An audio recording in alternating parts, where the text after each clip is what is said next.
Dosa adalah ketidakpatuhan manusia terhadap hukum Allah, sehingga melanggar apa yang sudah ditetapkan Tuhan Allah. Dosa atau pelanggaran hukum Allah terjadi pertama sekali dilakukan oleh Adam dan Hawa.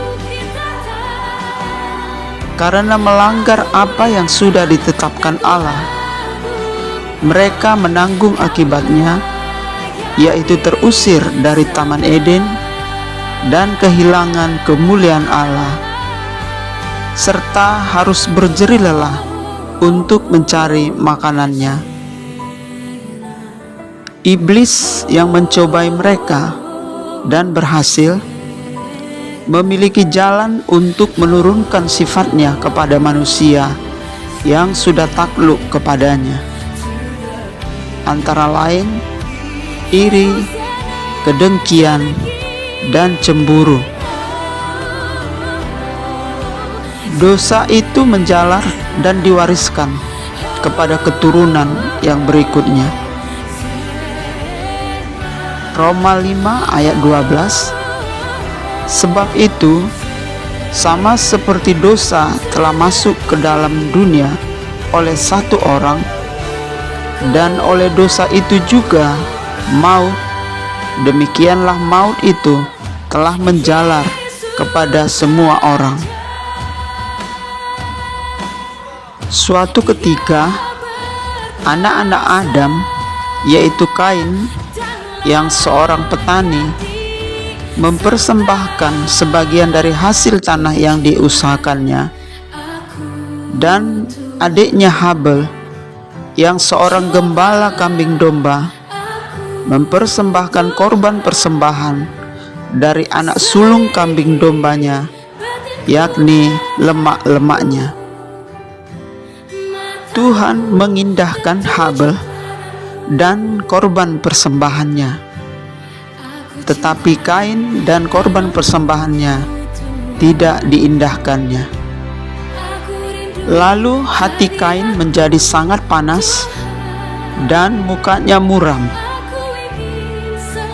Saudara, kecemburuan dan kedengkian yang tidak cepat disadari dan dibuang dari hati seseorang akan berujung kepada pembunuhan.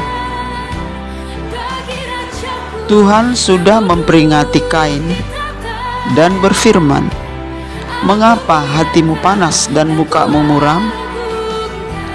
Jika engkau tidak berbuat baik, dosa sudah mengintip di depan pintu. Ia sangat menggoda engkau, tetapi engkau harus berkuasa atasnya." Tetapi Kain tidak menguasai dosa yang sudah masuk ke dalam dirinya.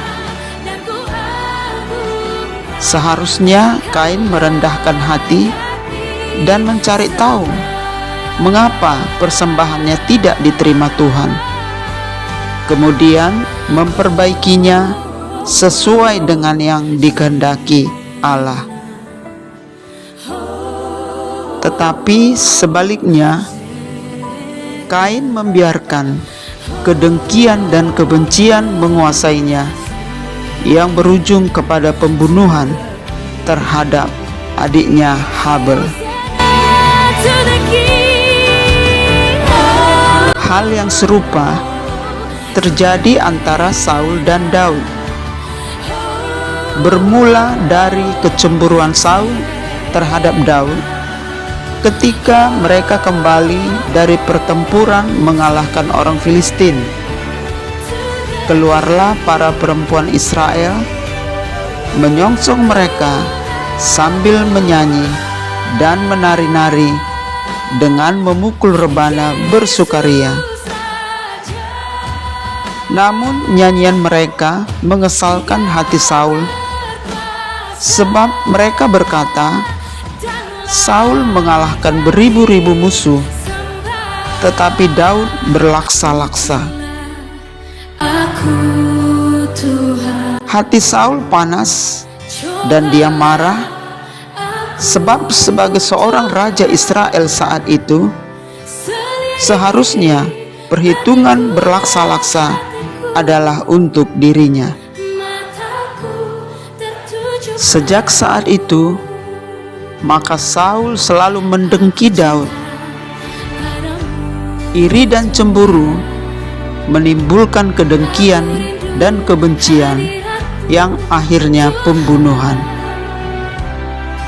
Berkali-kali Saul berusaha membunuh Daud, namun tangan Tuhan tetap melindungi dan menjaga Daud. Saudara, kedengkian dan kebencian banyak merasuki hati manusia, antar sesama teman sekantor, teman bisnis, bertetangga, antar keluarga, bahkan antar teman seiman. Ketika orang banyak berbondong-bondong mengikut Yesus untuk mendengarkan pengajarannya dan mengadakan banyak mujizat, maka imam-imam kepala menjadi iri dan mendengki Yesus. Pilatus pun mengetahui bahwa imam-imam kepala telah menyerahkan Yesus karena dengki.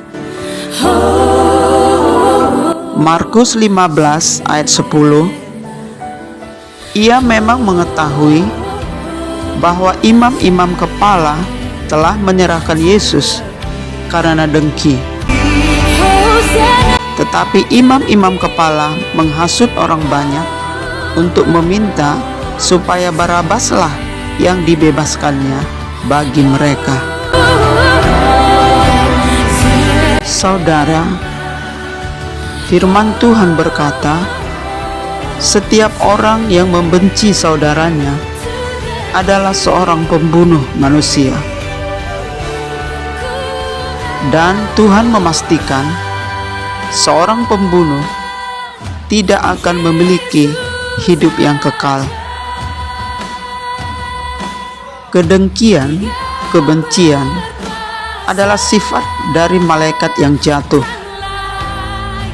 Tetapi setiap anak Tuhan yang sudah ditebus melalui korban Kristus harus melepaskan itu semua dan mengenakan kasih dan pengampunan, sebab itu adalah sifat dari anak tunggal Bapa, penuh kasih karunia. 1 Petrus 2 ayat 1. Karena itu, buanglah segala kejahatan, segala tipu muslihat, dan segala macam kemunafikan, kedengkian, dan fitnah. Setiap anak Tuhan harus memiliki hati untuk memberkati orang lain dan turut bersyukur atas keberhasilan orang lain. Firman Tuhan berkata, hendaklah kamu memberkati, karena untuk itulah kamu dipanggil, yaitu untuk memperoleh berkat. Tuhan Yesus memberkati.